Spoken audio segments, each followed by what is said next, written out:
believe we have crashed craft stated earlier. Do we have the bodies of the pilots who piloted this craft? As I've stated publicly already in my News Nation interview, biologics came with some of these recoveries. Yeah.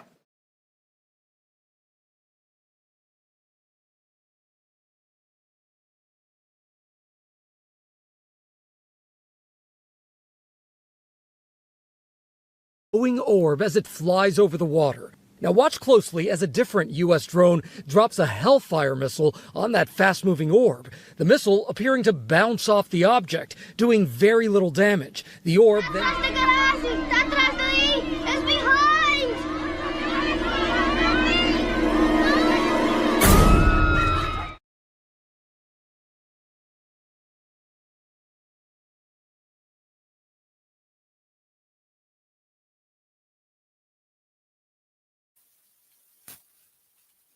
All right. Hello, everybody. How are you guys doing tonight? I want to give a few minutes for a few people to get in here and join us. Tonight we have Uapedia Tim with us, and we're going to talk about a couple things that he's done and a couple sites that he's created and worked on as far as UAP, UFO category goes. So we won't be playing any trivia tonight. We will be talking about UAPs and sightings and stuff like that. So we'll go ahead and say hello to a few people that have joined us and joined our chat. Let's see here. Mose Hawks, hello, how you doing? Welcome to the show. Thank you for coming by. Mean Green, how are you? Welcome. Let's see, Heather, how you doing? How's everybody doing tonight? Looks like we got some people piling in here. So if you want to start off and tell us a little bit about yourself, where you're from, who you are, basically. Yeah. Hey, everybody. It's great to be here. Thank you so much for having me on the show. It's great to have an opportunity to talk about some of the things that I've been working on and the projects that I've been sort of fostering over the last, I guess, year now, coming up on a year. So I'm Uapedia Tim in San Diego. I don't know if anybody out there is in San Diego, but I'm in San Diego area. And I'm really happy to be on the show. So thank you. Yeah, awesome. So are you originally from San Diego, or where are you from? I'm actually from the Midwest in corn country, central Illinois, and I've been out in San Diego for about 10 years now, and hope to not move back anytime soon. I'm really enjoying it out here. Yeah, it's like snowing out in the Midwest right now, really bad. I know Chicago just got hit with a terrible snowstorm. So True. So what got you into the UAP phenomenons, and what interests you into that category? Yeah, so it's a great question. It's a question I ask people all the time. What got you into this? Because a lot of people that are in the UFO or UApedia space have this obsession over this. It's questions that have never really been answered. Are we alone? Who else is out there? Where do we come from? What happens when we die? All these big questions are out there. And so I've always been drawn to these big questions like that. But throughout my life, I've had a few supernatural experiences that are just really unexplainable. So early in my life, I had a bit of a near-death experience. So I almost drowned, and I had I got really close to death. And so during that experience, I saw a slideshow of my life. I was presented with, what had occurred up to that point. I was only in the 4th grade. And then I was rescued. So I was right at this near-death sort of experience, and that always stuck with me. Another time I had what's called an apportion happen. I don't know if anyone is familiar with that, but that's when materials appear randomly. And so my daughter was 5 at the time, and she was telling me that when she was walking home from her friends 2 doors down, that some coins had fallen on her head. And here in San Diego, it was this very, very sunny day, no clouds, no nothing. She said she looked up and there was nothing there, Dad. There was no tree. There was nobody. It was blue sky. And I found these coins just fell on my head. And so I just sort of racked it up to, her telling me sort of this interesting story, but I didn't think much of it. And then a week or so later, she was coming out of the garage, and I was just a few feet from her, and sure enough, coins fell right out of thin air and fell on her head right in front of me. And she said, it happened again. It happened again. And I looked up, and there was just nothing there. There was nowhere for these coins to be coming from. And yet we had them in our hands. So that happened to me. And then a couple of other times, I've actually seen things in the sky that I couldn't explain. So one time I was camping with my daughter out of Lake Hemet, and in the middle of the day and in broad daylight, there was something that almost looked like a cigarette mark in the sky. It was almost metallic, but also glowing at the same time. And it was sitting between two hills, and it just sat there. My daughter and I looked at it, and we stared at it, and we drove, and we stared at it, and then we ended up at the camp store, and it was still there. And we looked around, and there was no one in the camp store parking lot. There was no one, and my daughter was 9 at the time, and I can tell you she's not a very good material witness. But about a year or so later from that, I was watching a UFO documentary, and sure enough, there was the exact thing that I had seen in the sky. So it was a bit of a validating moment that what I had saw, other people had seen as well. So, but yeah, that's what sort of got me into this. I went to my first UFO conference about 2 years ago. I went to Contact in the Desert here out in like Palm Springs area. And so Indian Wells is where it's at. But I went there to see if this was for real. I still couldn't believe, is this for real? Is it not for real? And I wanted to look all these people in the face and talk to them and see if they were seeing things too, and if I could believe them. So it was really great. I found a nice community there. Now here in San Diego, I'm involved in what's called a consciousness club. It's a group of, there's quite a few academics in there. There's a few podcasters. There's a few psychics. There's a few people who have written books, and it's a really eclectic group of folks who get together and talk about this kind of thing and how it impacts high consciousness. Because we feel, and this is part of what I'm doing here, is that there are a bunch of different entry points into high consciousness. So seeing a UFO or UAP is just one of the ways you can get into a higher consciousness state and sort of have the veil of reality lifted. So other ones can be like psychedelics, of course. It could be a near-death experience. It could be, seeing a ghost or an apparition. It could be, discovering something through science, like quantum mechanics or quantum physics.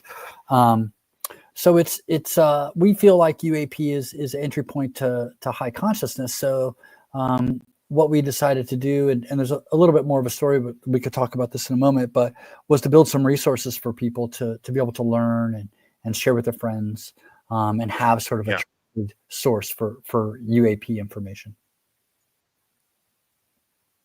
Yeah. Yeah, so that's what kind of got you into, building your platform, which is pretty much like the Wikipedia of UAP,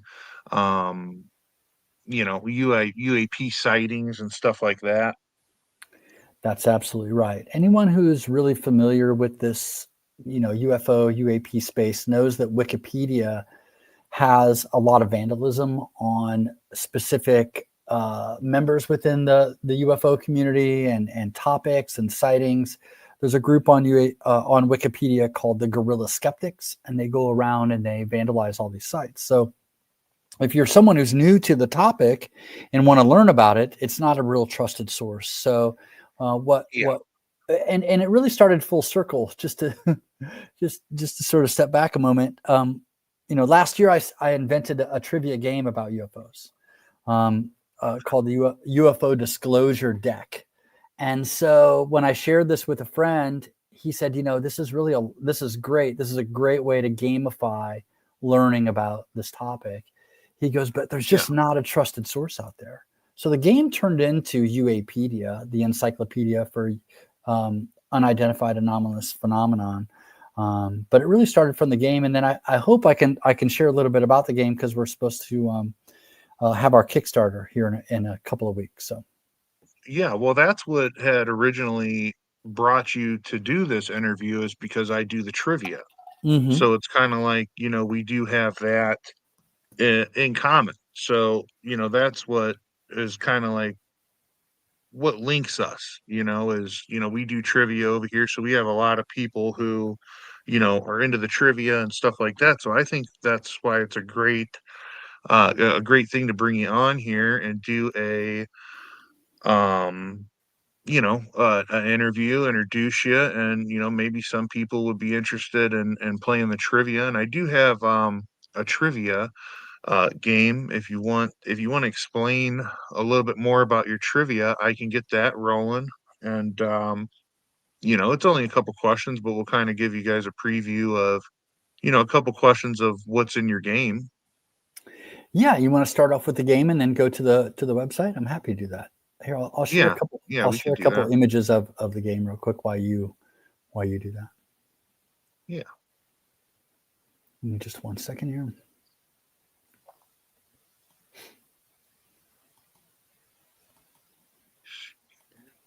So here's the box.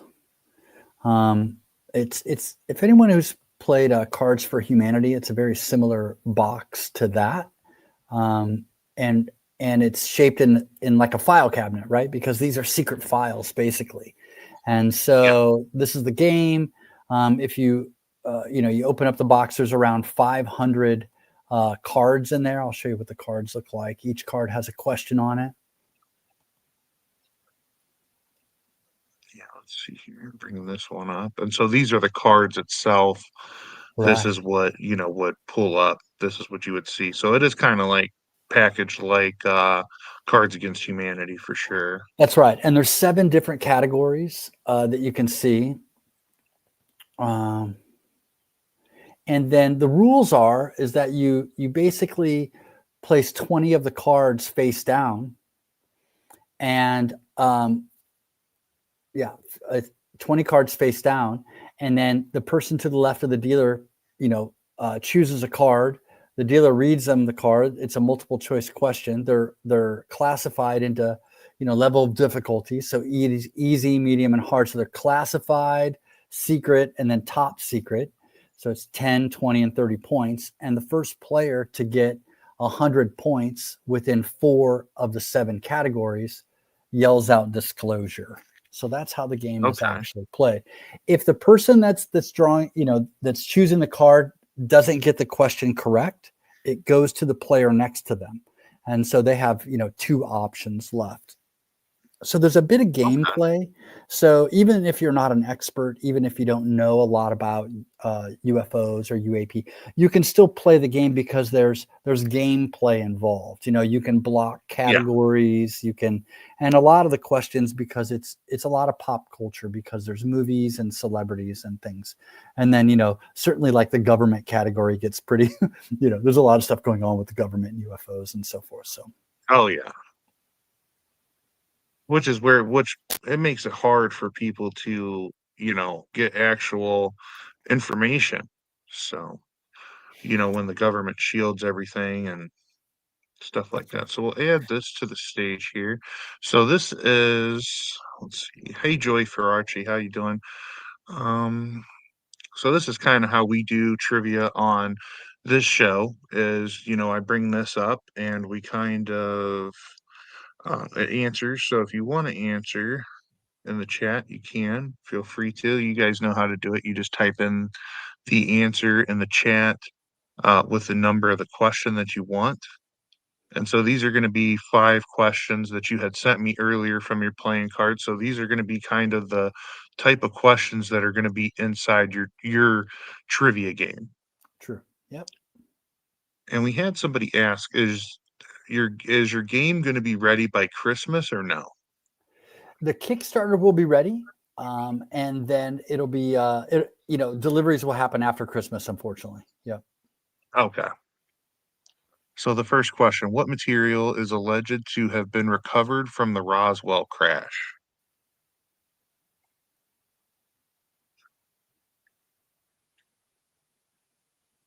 Let's see, and then you just type the number in the chat for the answer. So you could play along too if you want. It's up to you. And then this pretty much calculates, the answers from people who have answered, and it'll calculate up a winner for us at the end of the game. So it looks like Erica got that one right. Memory metal, huh?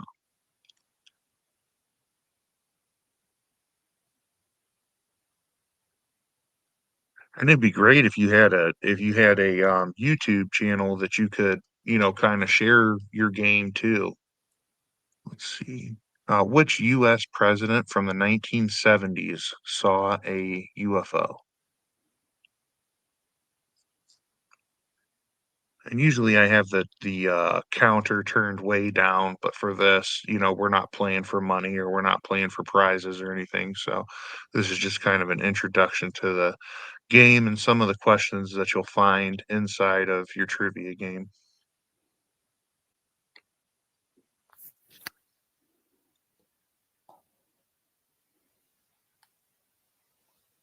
Jimmy Carter, 75% got that. That's amazing. Yeah, so we'll have a winner by the time it's done, and we'll see who won your round of trivia in Amazing. about a minute or two here, which is pretty cool. What was the title of Bud Hopkins' 1981 book that introduced the concept of alien abductions? This one's pretty hard. This is a hard question. Yeah, if you're not in the field and you don't study, you don't really know who Bud Hopkins is, but that's why some questions are fun to be hard.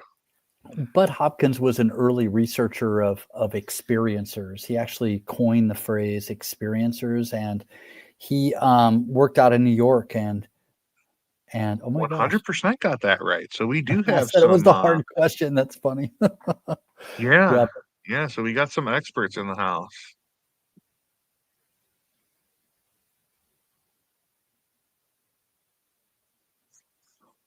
Yeah, so we do have some experts in the house. So this is one of those questions. Let's see. What 1982 alien movie coined the phrase phone home?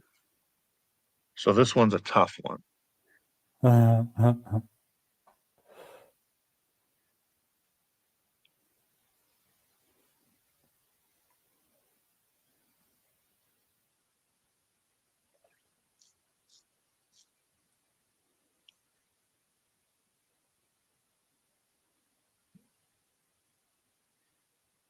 100%. So everybody got that one too. Wow. So they know E.T. and Bud Hopkins. Sure do. Yeah.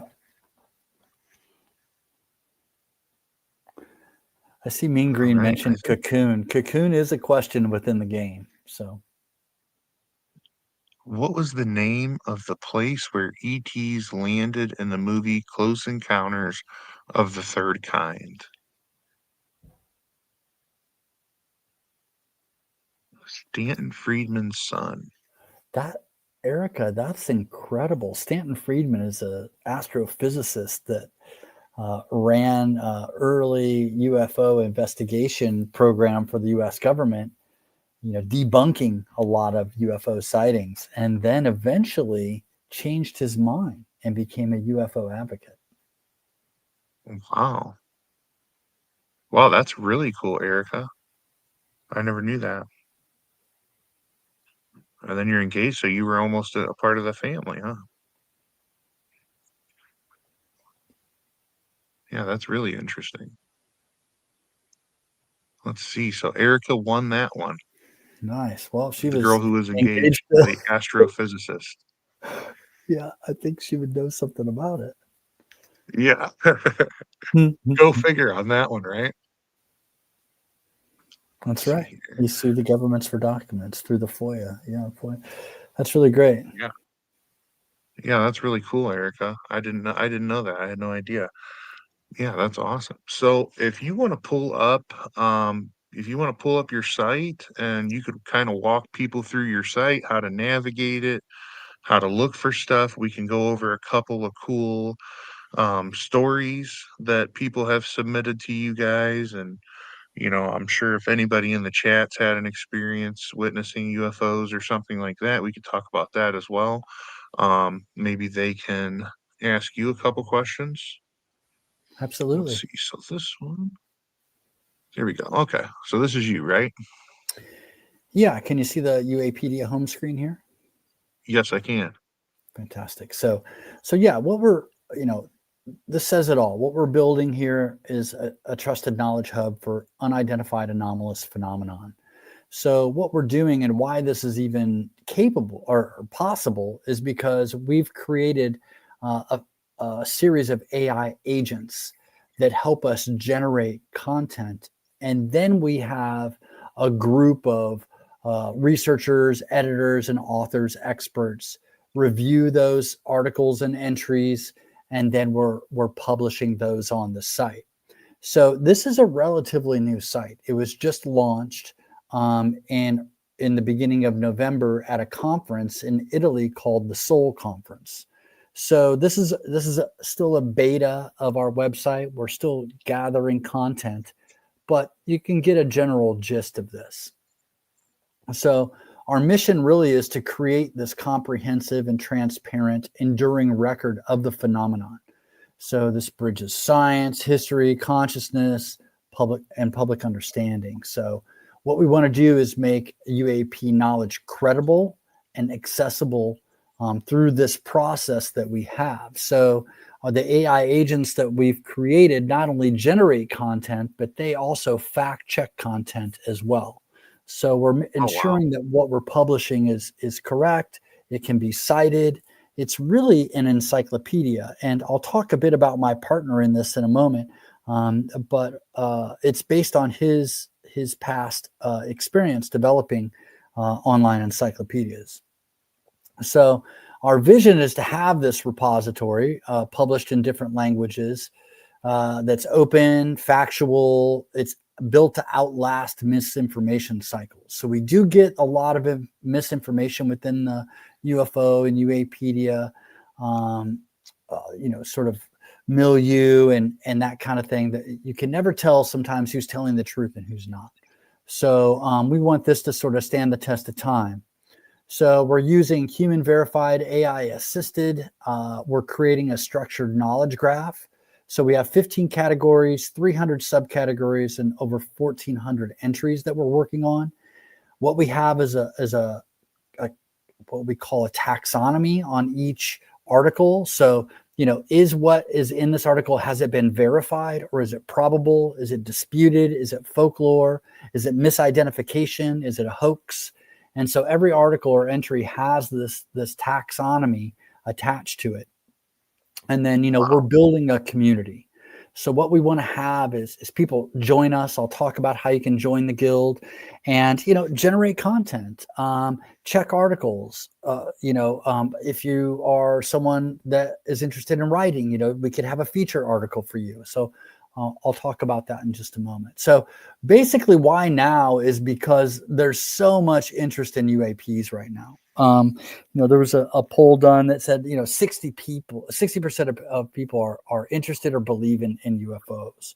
So, and then there's tools now with, the AI and the tools that are available. We're able to generate this type of content at scale.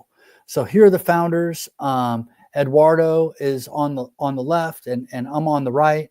What Eduardo has done in the past, he's Brazilian and he's built a number of online encyclopedias. My background is in corporate research. So I've worked in research for over 20 years for large corporations, serving them and answering business questions for them using a number of different research methodologies. So we're a good pair for this. We're a good team. And then we have a bunch of folks that have decided to join us and build out the content. Here's where we talk about the guild that we're building. Are you an expert? Do you want to help create this? So we have different guild levels so that people can join, whether they're an institution or if they want to be, managing member with ownership rights and this kind of thing. So you can actually buy into this. Well, if you want to. You can. We're not really asking for any money from anyone right now. There is an opportunity to donate if people are interested in doing that. But for right now, we're self-funded. And if someone was a managing, that would be that they would, be taking on some larger responsibilities and generating content and managing folks who are fact checking and so forth. Okay. So here's some frequently asked questions. I'm not going to go through each one of these, but what is Uapedia? How is information verified? All of this type of information down here is available. Okay. But really what we want to get into is some of the cool stuff, some of the cool features. So one of our agents is available to the public. So you can ask this agent anything. If somebody wants to put something in the chat, and maybe I can't see the chat right now, and maybe you could relay it over, I'm happy to put a question in here and we can see how this goes. But, I can put in something like, are aliens real? Just something really out there, right? Yeah. But you can ask it anything. Well, this is a live demo. Hopefully this is going to work. And it'll give you. Yeah, we'll find out. Because we have a database and we also have a bunch of content that we've generated that we've trained our models on. So, it'll give you a really solid answer here within the framework of Uapedia and the body of, I can't read this word, of evidence accumulated up to 2024. The questions, are aliens real, requires precise framing. Science and history have not yet produced publicly verified biological proof. So it'll go through what's verified, what's biological or material indicators. It's very thorough. So this, we use a very high level of AI tools that are research grade for this. So you Yeah, can see and I that. like that about this because it's somewhat verified. So like one thing when we talked about doing an interview was I said I don't want anybody who is not reliable or who you can't count on or who you don't think is credible, because I think when it comes down to like eyewitness encounters, it's really important on whether the person is credible or not. That's right. Yeah. So Yes. this even fact checks people who are putting information into here, putting sightings in here, and it'll even fact check them. Well, to be clear, before anything is published on Uapedia, it's fully fact checked, sourced, Yeah. and linked. Okay. Okay. But what we do is, let's say it's a sighting. So let's just pick a sighting for example. I'm going to go into featured articles here. And this actually tracks our workflow, where we are and what we're trying to do and the amount of days we have to do it. So you can see we're under the gun here a little bit. But I'm going to type in, a sighting like the Phoenix Lights. The Phoenix Lights was a And so huge. what is this time until 1400 articles? Is that when the government's going to release I guess I should a I guess I file should or? explain this now that I've switched screens. Yeah. So what this is our progress at Uapedia for posting articles and entries. Okay. Right now, we're at about 100 entries. Okay. Okay. So we're working towards 1,400 entries, and I'll show you the taxonomy. I'll show you what that looks like, and we'll get into a case in a second. But if you look at articles, here's our taxonomy.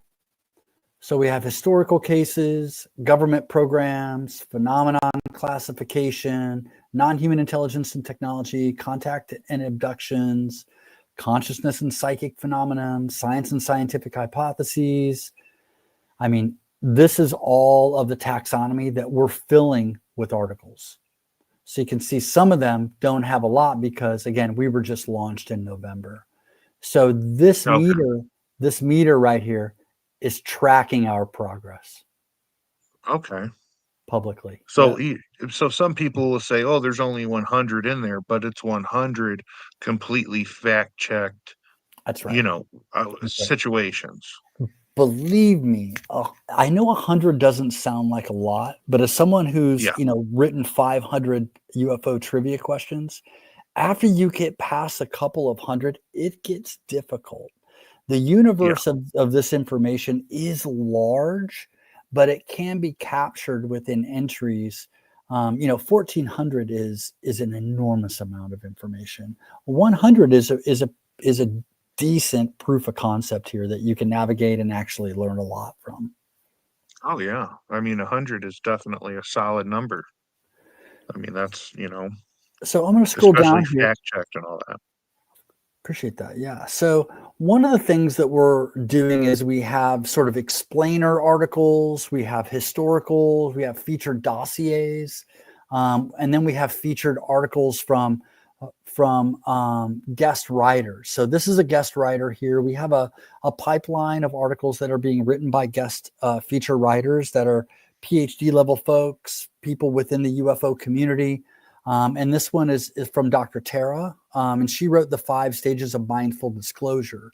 It really helps sort of people to cope with the realization of some of the answers to these big questions, right?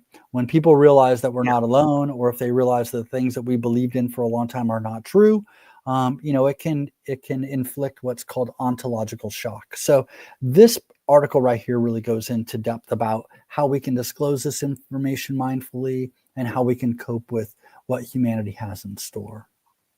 So there's a couple of different categories here. We have biographies in there. We have interviews that are coming from a person named Alan Steinfeld, who is a person who has been in the UFO community for a long time. And then we have some of our latest articles that have been published. So let me try to find one here that I think would be good to show as a case, right? Oh, here's Stanton Friedman.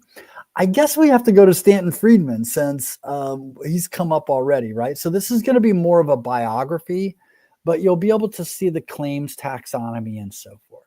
So I'm going to click on Stanton Friedman. If you don't know, he was the rare scientist who made life's work out of saying the quiet part out loud. So you can see that this is a great article. Here's Stanton here. I don't know if the person that was in the chat has met Stanton Friedman, but you can see it goes through his, sort of his career, his books, awards, debates, involvement with UFO. It's very, very thorough. So if you were to compare this with what's on Wikipedia or even Grokopedia, they don't focus on the UFO angle and also what it means for the UFO community and their influence, nor would it have any taxonomy or anything like that. Let me get to that really quickly. So right here is claims taxonomy. So a bunch of Stanton Friedman's claims were like the crash retrieval at Roswell. So a non-human vehicle was recovered, cover-up followed. So it's disputed still, rejected by the Air Force and the Global, Aeronautics Office, I believe. MJ-12 authenticity. These are the first 12 people who kept the UFO secret after Roswell. Disputed, contested, probable. So feasible interstellar propulsion. So because he was a physicist, he had insight into this. So that's probable. So this is how we do it. This is his book on the Majestic 12. Those are the 12 first people who were involved in the UFO cover-up back in the 40s. So this is an article like this, so you could learn all about Stanton Friedman if there's more that you want to know. I mentioned I was going to go to the Phoenix Lights. So let me see if I can do that. Yeah, people want to know if that was a dinner conversation over there at that house. I'm sure it was. It had to have been, right? I'm like dying to know Yeah. what's going on over there. Okay, so so I typed in Phoenix, right? And the Phoenix Lights came up along with a couple of others. But you'll see here if we go, it'll tell you what happened, clean timeline of events, and so forth. And then we can get down into the assessment. What is the evidence? It's disputed, it's probable that this event number 2 happened, and then this one is verified. So this is the mass sighting, reality, public impact, volume of reports, contemporary and retrospective coverage, FOIA letter. So this is Freedom of Information Act letter, noting volume of public calls. So it definitely was verified that there was a mass sighting. What's probable, but very strong, is the flare explanation for some of it. What's disputed is is the credible observers disagree, formation of light explanation. So you can see how we look at these cases and then provide, objective review of what's going on here. Yeah, that's awesome.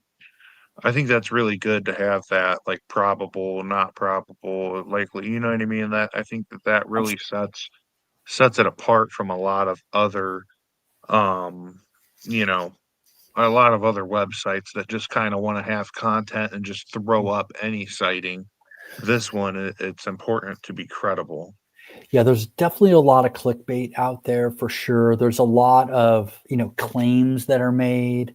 Um, there's a lot of, what we wanted to do because we were, we had to tackle this issue, or what are we publishing? Is it true or is it made up? And to be fair to everybody, no one typically knows. So what is available? What is the information? What can we gather using the AI tools that we've created? What can we verify using the experts and human knowledge that we have? And then what is verified and what is disputed? Yeah, that's awesome. I'm gonna put this up on the screen. Erica says, "Yes, I met Stanton. He didn't live far from us, and his office was in the town we lived in. He lived in Canada, and his son and I lived on the border in Maine. He came over often." That's amazing. So that's pretty interesting. What a cool person to have known. That's really neat. Yeah. What would be great? What we're working on right now. I know that person in the chat. I can't see the name, so I apologize. But we're asking the people that we're writing about to verify their own entries. So if you have, I guess you're not engaged anymore, but if you're in Yeah. contact with the Friedmans and they want to verify this entry that we have for him, we would welcome that. We want to have Wow. information out there that's verifiable. We're working on putting check marks on our on the entries that we have. So that if we write an article, like I'll show you an example. This one is being verified or has been verified, and we've made changes on it. So there's a scientist in Sweden named Beatrice Villarreal. So Beatrice has just published her research about transients. So here's the article right here, and she was published in Nature magazine. So I know Beatrice. I've met her on a few occasions. So I reached out to her, and she went through and verified all the information in the entries about the work that she's doing. And so what we're working on, and Eduardo's working on, is putting a verified blue check mark next to this, that it was verified by Beatrice. So, Okay, but she if you're not, says, "Yes, I could reach out to them. His son passed away a few years ago, but I still have contact with Stan's wife and his 2 daughters." okay, If you wanna email me, Erica, yeah, I know I already have you in my email, but if you would like to email me and, just let me know a contact or something, I could forward it along, and, you guys can get in touch and, on a private level. that'd be wonderful. So, if you're not familiar with Beatrice's work, she has some really groundbreaking research where what she has done is she went back to the Palomar Observatory, which is really close to where I live. It's not even an hour away, and she went back to the 40s and 50s because they used to take pictures of the night sky, and so she wanted to look at these pictures of the night sky before there were any satellites, so pre-Sputnik. And what she noticed in basically these photographs were these reflective items in the sky that were there and then they weren't there. And they coincided, they did analysis, they coincided with nuclear tests, and then they also coincided with individual witness sightings of UFOs. And they correlated that scientifically. And she accounted for all the variables and so forth. And she actually had her work, as I mentioned, published in a peer review paper in Nature magazine. So this is a very big deal for the UFO community here. So very interesting work. The other work that I'll call out, and I'll just call this up really quickly so everybody knows to maybe check this out. I went to the premiere of this. It was a recent documentary that just came out before Thanksgiving, called "The Age of Disclosure." So I went to this premiere in LA. The director and some of the people who were the in the documentary were there as well. Can you guys hear me still?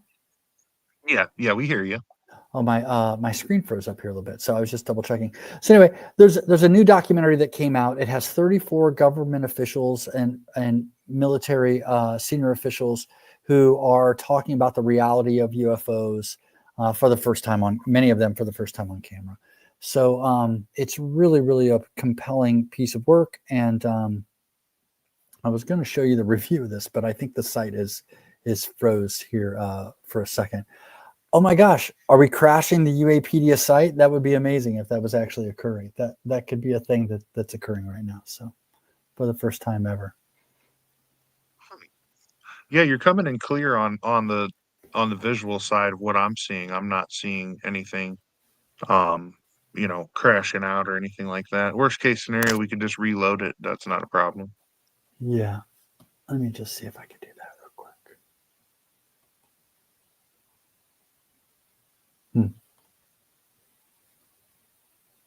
You know how things work. I mean, sometimes, when it's important for things to work, they don't. But, you know, That's exactly what's happening. I'm when gonna you're stop. relying on it, I'm gonna stop sharing here for a second, if that's okay. yeah, that's perfectly fine. I can bring it back up whenever you get Yeah. it back going.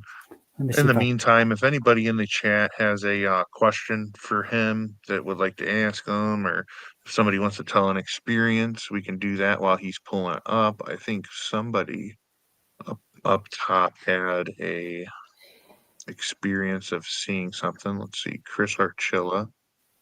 He said, I myself have seen UFOs 1997 with 5 people in my car, 3 objects in a triangle that shot across the sky. Many others saw it that night as well. That's very cool. Thank you for sharing that. I wonder where you were. And it's funny, 1997, and you probably still remember it like it was nothing, because those types of things really He's leave an impression. mentioning something of fire in the sky. They took lie detector tests and passed. Are you Yeah, familiar with that at I all? am. So that's the Travis Walton story. Travis Walton was abducted in the 70s out of sort of, what is it, northeast Arizona. They were 7 loggers that were working together. They were leaving for the day and turned a corner, and there was a UFO there. One of the guys, Travis, got out, got too close to it, and was kind of shocked by it, like an electric light knocked him down. And the guys in the truck were so scared they drove off and left him. And they got down the road a bit, and they came back, and then both Travis and what they saw, the craft was gone.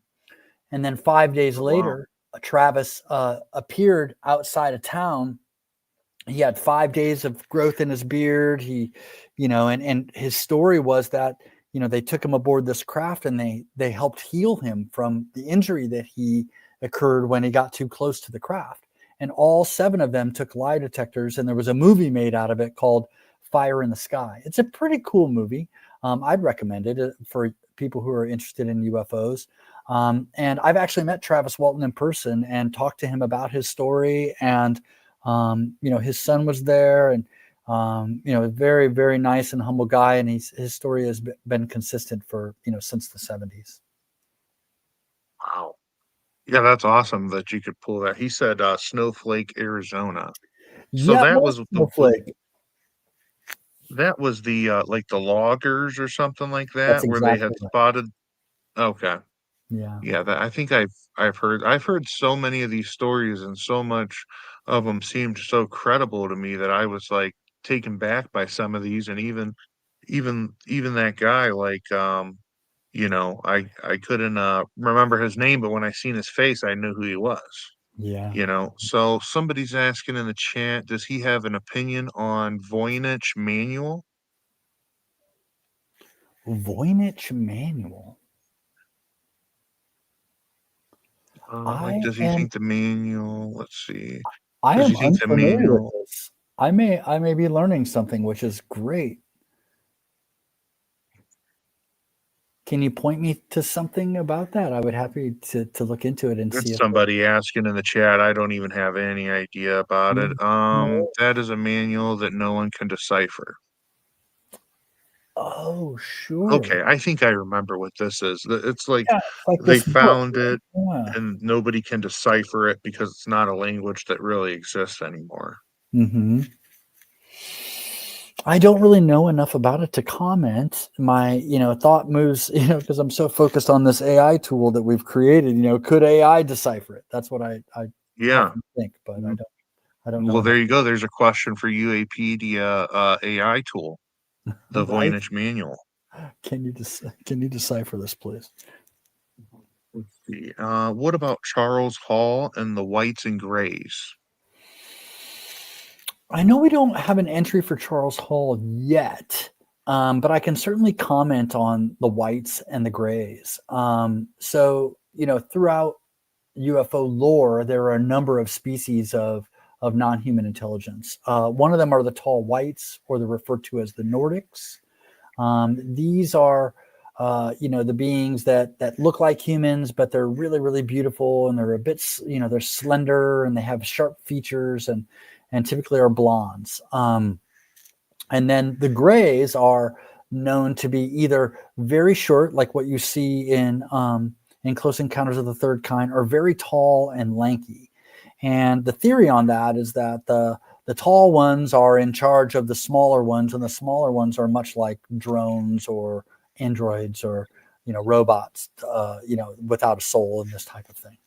Yeah. Um, yeah, And so Charles White is the guy, or Charles or Hall. Charles Hall is the guy who said that he worked in like Area 51 and he was the only one that they would communicate with and they didn't like being startled when he walked up to him and stuff. Well, that's That's that guy interesting. then. Yeah, I'm adding him to the list. See, it's a big universe out there.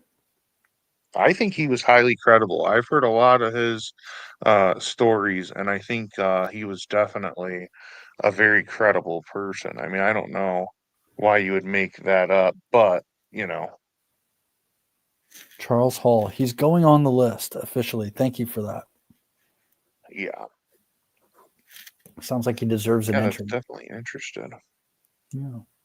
Let's see if there's any other questions. What do you think about the AI Atlas thing that's flying around? Yeah. Do you think it's an Yeah. alien entity or? Yeah. Well, I mean, I don't have any direct evidence of anything, right? They won't allow you to buy a powerful enough telescope. They're illegal by NASA. So if you think about Really? what NASA's released so far, oh yeah, yeah, yeah. And if you think about what's been released by NASA so far, we see amateur astronomers with better images of the thing. So it seems like there's something going on with AI Atlas, the 3-eye Atlas, the third eye Atlas, but it is Yeah. it's sort of of an unknown. It seems like there's a lot of obfuscation, which typically leads to conspiracy theories and so forth. And then the Yeah. other thing, when I looked into it personally, I mean, the thing is 167 million miles away at its closest. I mean, the sun is 93 million miles away. So it's very far away. I feel Yeah. like if it was a bit closer, I might be a little bit more concerned, but it seems very, very far away. Yeah, I know a lot of people are definitely freaking out, but they don't release a lot of good information on stuff, and Mm-mm. that's where the conspiracies, Human, start from.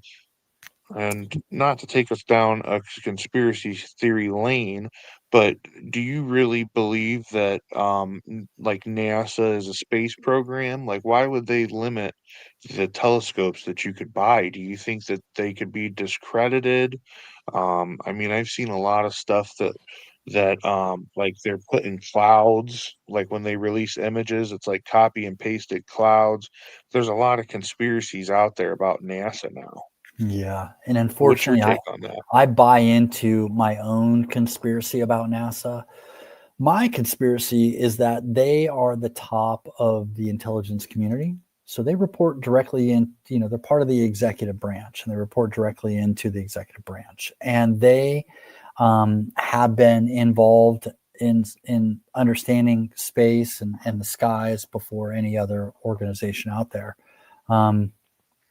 They release information that has obviously been altered and manipulated. They destroy and delete information from files in the past, like all the flight manuals for the moon landing. There's a lot of conspiracy around NASA. And also the biggest part of it is, they're an organization that in the past ate up a huge portion of budget, and it was very difficult for them to account for it. And that is a huge tell within the intelligence community. They can't balance the budget to a tune of $1 billion a year. So they're spending $1 billion on something they're not telling you about. Yeah, and I think that's what makes it really interesting. And then the fact that we can't go back to the moon, but we did in the 60s is just very odd. So it's like, a lot of questions and stuff like that. I just wanted to get your take I on it didn't. because, I misspoke. Not $1 billion. It's something like $850 billion. It's almost. I meant to yeah, say almost $1 trillion is what I meant to say. Not 1 billion. That's a drop in the bucket for these guys. But yeah, NASA's on my radar just in terms of what they're up to and are they telling the truth and what do they know. I think they're an organization like the Vatican that has a lot of secret files and they don't release them. I think NASA's just another one of those organizations out there that does that. yeah, for sure.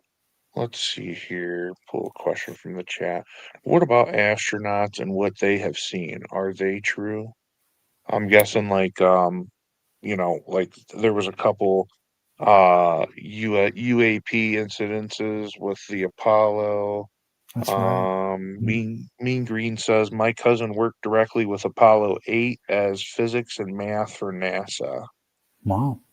Very cool. So do you have any So astronaut stories? I know I've heard one, like yeah, Buzz the Aldrin astronaut and stuff like that. that is in the disclosure game, we haven't done an entry for him yet, is the sixth man to walk on the moon, Edgar Mitchell. So Edgar Mitchell was someone who had this experience when looking back at the earth, that there's something much larger than ourselves. And when he came back to Earth, he talked to Werner von Braun about it, the head of NASA, and he told him he was on the right path. And Edgar Mitchell ended up founding, it's right here where I live in San Diego, called the Institute for Noetic Science. It was just featured in Dan Brown's book, The Secret of Secrets, that just came out. And IONS, the Institute for Noetic Science, was founded by Edgar Mitchell. And the work that they do is all about consciousness, trying to understand what is the true nature of our reality.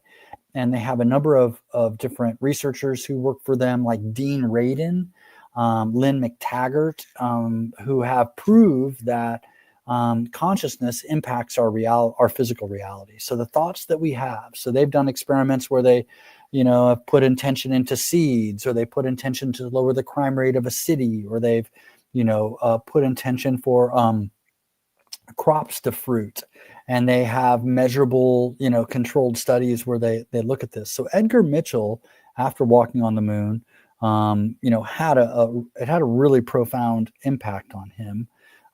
There's other things with, like, Neil Armstrong had said, when he came back, he went looking for lost gold in this cave and artifacts in this cave in Thailand from looking at the earth from space. There's a number of stories amongst the astronauts, that they know more than what they were able to tell. Oh yeah, for sure. Yeah, and you shared this out on your platform as well. I've shared this out. I mean, this has been up for weeks. I see a troll in the chat talking about 141 likes. This interview has been scheduled for 2 weeks, and that's where a lot of the likes come from.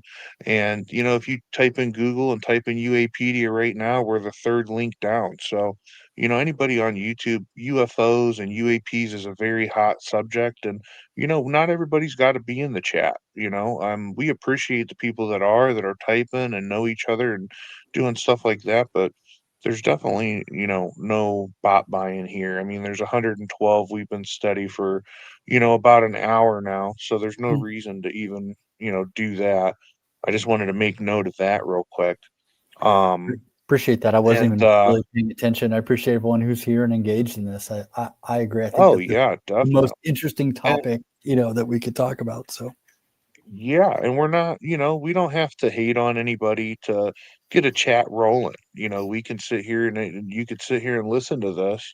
And I think it's a very interesting topic. I think you're a very knowledgeable guy when it comes to this. And to be able to come on a platform and ask a question and, I don't know what you scored, but I want to say it was 5 out of 6 circumstances. You knew exactly what it was, like yeah, the Travis in the sky. I couldn't remember that specifically, you know what I mean? But you pulled it right up and then boom, I heard the story, I remember it. So it was a memory refresher as yeah. well, so Well, there's always something to learn.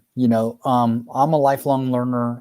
Again, I've spent my career in research, so I've been answering questions that needed to be answered throughout my career. This is an extension of that. So if I can be introduced to Charles Hall or get a new entry or anything like that, I always welcome that because there's so much to know. That's why I did the game. That's why I'm working on the site because there's not one repository for all this information. No one knows it all. You can go on yeah, Twitter or you can go to different sites or you can look around, but there's a lot of hoaxes and misinformation and scattered information and gate kept information specifically. So yeah, this is a place where it's open, it's available. We're trying to attract people to help us build it out, and the right people are contacting us because they're interested and they get what we're doing. So I never pay attention to any haters or yeah, that. yeah, Um, definitely. Well, yeah. I think it's definitely a hot subject, so it's So great to have somebody who has a website out there. You're a big part of the UFO community. I mean, you're tied in with all these guys that you see on the news. I think I even got your contact through contacting out to like Jeremy Corbell, stuff like that. So you're not some idiot in a basement that likes UFOs and has a UFO poster. You're a major part of the UFO community.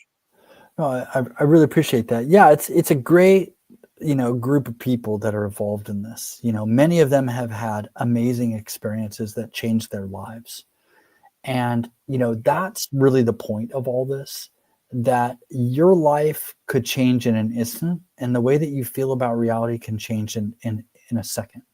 You see something that you can't explain, and it really has an impact on you. And a lot of people within the UFO community have had that happen to them. So yeah, it's really an important work, but again, it's an entry point to understanding higher consciousness, because if you look through the UFO material and the folklore and all of this, what will come to your attention eventually is that consciousness is foundational and that telepathy is part of the UFO, zero point energy is part of UFOs, and that it's a larger um, reality that this is a part of than just, hey, there's people from another planet that are flying around in a saucer in the sky. yeah.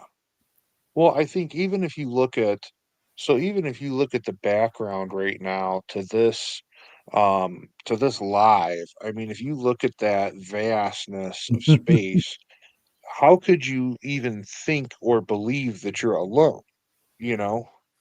Yeah. Is my opinion. Now, I was never a UFO believer. I never really believed in it growing up. I grew up in a big city, and then I moved to the Midwest, and the only thing I've ever seen in the sky was kind of like, a shooting star. So when I was out on the West Coast, the sky is a completely different sky. It looks Hmm. like a screensaver. Yeah. And me and my buddies were doing a camping trip up in a place called YPG, which is a army base basically. And we were doing a shooting competition.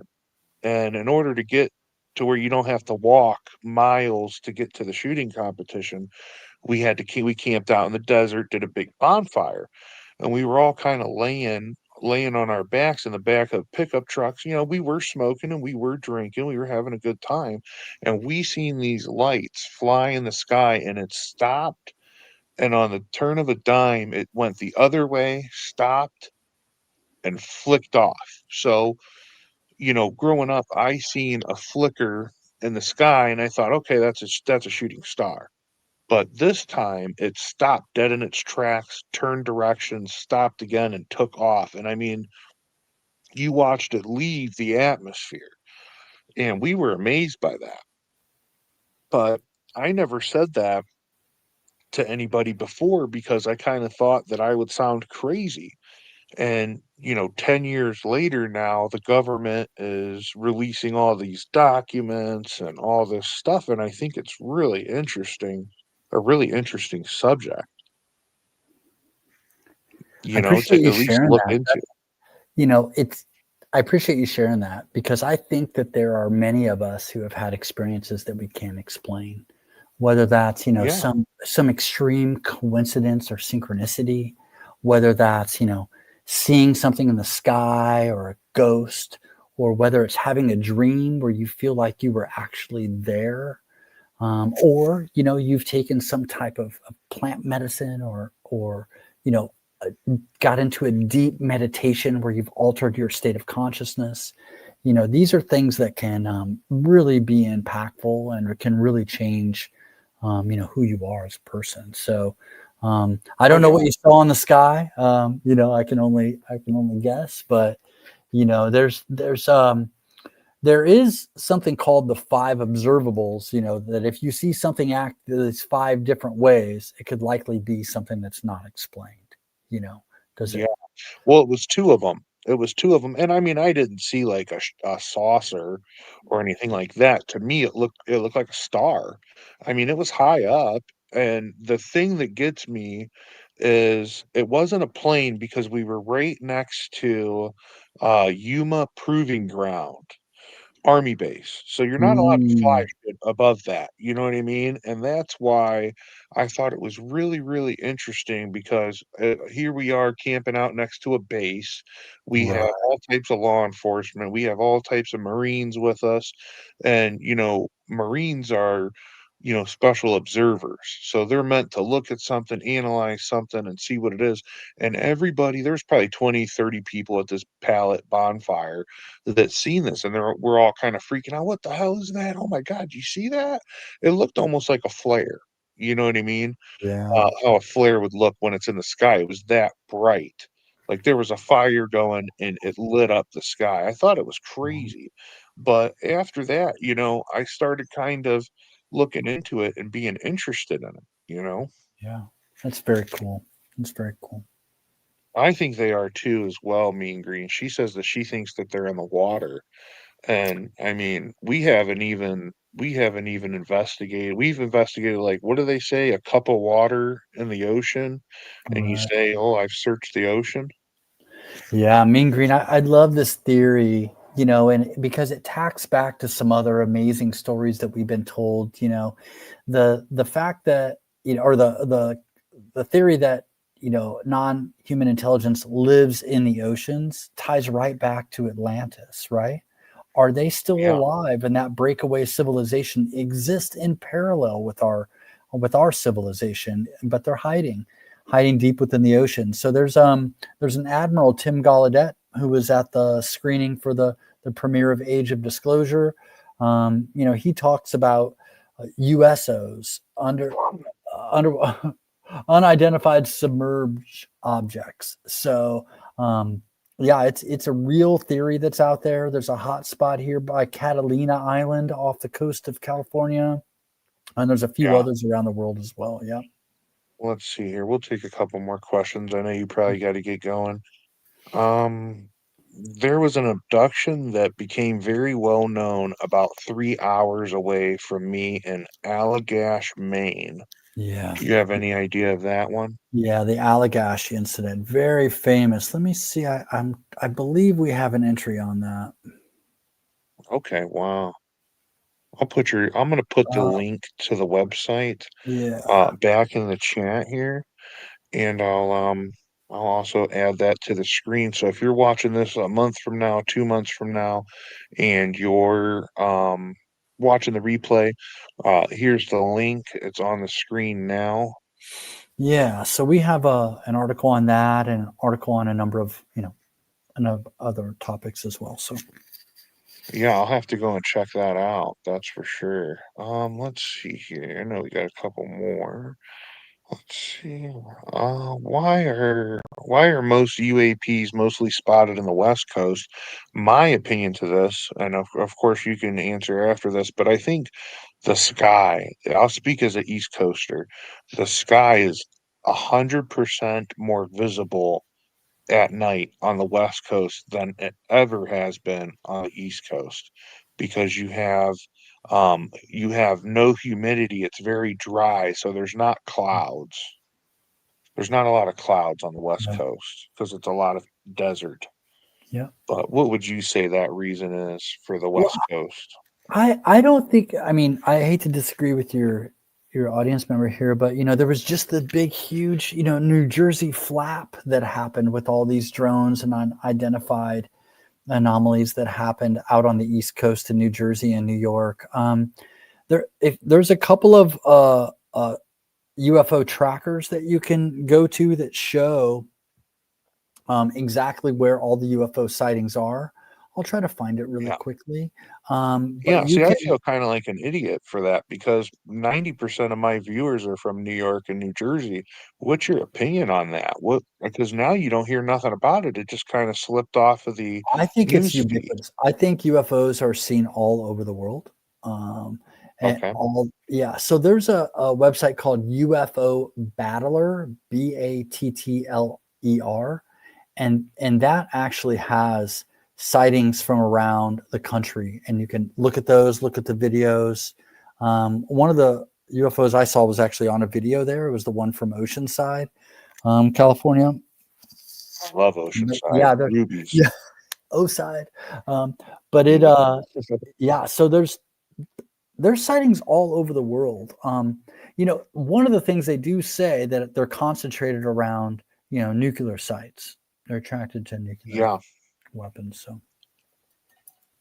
And but so San my Diego big is the theory hotspot. on this UAP stuff is the government doesn't want to release a lot of information because whatever government obtains the power is the controller of the world, right? Yeah, there's that was sort of the theme within this documentary, Age of Disclosure. That we're in this silent arms race with China and Russia, who also have crash retrieval programs and reverse technology programs. And the first one that is able to crack the code on this technology, will have a superior advantage over everyone else. Yeah, because I mean, it goes in water, it goes in land. The intro to this show, I think I got a video here, I could pull it up, but they launched a Hellfire missile at this thing and it bounces right off of it. How do you fight something that has let me see here, I could pull it up right now. Glowing orb as it flies over the water. Now, watch closely as a different U.S. drone drops a Hellfire missile on that fast moving orb. The missile appearing to bounce off the object, doing very little damage. The orb then zipping away unfazed. Yeah, see, is that not incredible or what? Yeah, yeah. And from what we understand from these government officials and security personnel is that the footage that they have that's classified is just absolutely indisputable. Wow. Yeah, that's pretty crazy. So I think we'll end it right about here. This won't be the only time, I'm sure. I mean, you're always welcome, at least on this platform. You're always welcome to come up here. Just shoot me a message and say, "Hey, I'd like to come up and talk to the people," and I'll definitely bring you up. And as you get closer to the release of your game, I'd love to bring you up too, because we mostly do trivia over here. So I only Wow. really do trivia and interviews. So we'll definitely bring you up. Um, I just wanna highlight your website one more time on the screen for anybody that's watching the replay. All you gotta do is look at the screen, and that's the website there to go to. What do we have to look forward to from you in the future? There's a couple of things we're working on. So we're going to continue to build out the site. We're going to be adding more content and more functionality on the site. So we're looking to create a news feed of daily updates. We're actually going to put the trivia game on the site and have a leaderboard so that you can, test your knowledge on the site even. So we're working on a couple things just to improve engagement. And then, of course, I'm going to launch the Kickstarter for the game, and that's coming up. And one of the things we're working towards down the road is having our own sort of UAP convention where we get together, the people who have contributed, the people who featured article writers and so forth, and have a bit of a conference and get together about this. So UAP Con is something that we're working on down the road. Okay. Yeah, I'd be interested in that. You got to make sure there's one in the New York area that I could attend, because I'd like to go to that, That's great. you know. I mean, Yeah. not like Comic-Con. I'm not going to dress up as nothing, but I'll No, go you there don't have to in dress up. regular No, clothes. no. Yeah. Let's see. Fantastic. Anita Roach says, "Thank you for coming up and speaking to us, sir." My Um, pleasure. let's see. Erica says, "Thank you so much. Great show tonight." And that's who's if she shoots me that email, I'll shoot it over to you. That's Erica. That's the girl who was engaged to the guy. So if you guys could definitely, yep, get together on that, that'd be great, because that'd be a great connect you got from coming up here, just in, the hour that we spent on here. I mean, I really enjoyed it. I'm sure the viewers have. Um, Everybody's just pretty much saying great show, and they appreciate you taking the time to come on up here. And we'll have to put something together, get you back up on here, and maybe we'll do it at the launch of your game, and we Wonderful. can do a few giveaways for the game for a That'd few be great. viewers. Absolutely. That sounds really like a terrific idea. I'm looking forward to it. Yeah, I really appreciate you coming up. I appreciate you giving me the opportunity to interview you and promote your stuff. I'm sure Mean Green will be emailing you and asking you questions, because she said she's been on the site since we started the interview, so she's going through Well, your site and checking out everything, and awesome. hopefully My somebody I can go on there and get some good information from you. Fantastic. Yeah, absolutely my pleasure. Thank you so much for having me, and thank you everyone for your questions and participating. I absolutely love talking about this stuff and educating people on the work that we're doing. Yeah, definitely. I really appreciate you coming up, man. I'll talk to you soon, and I hope everybody has a great night. Great. Cheers. Bye. Feel it coming in the air. Hear the screams from everywhere. Only thing that's on my mind is who's gonna run this town tonight. Yeah, I said that we are. This is Rock Nation. Pledge your allegiance.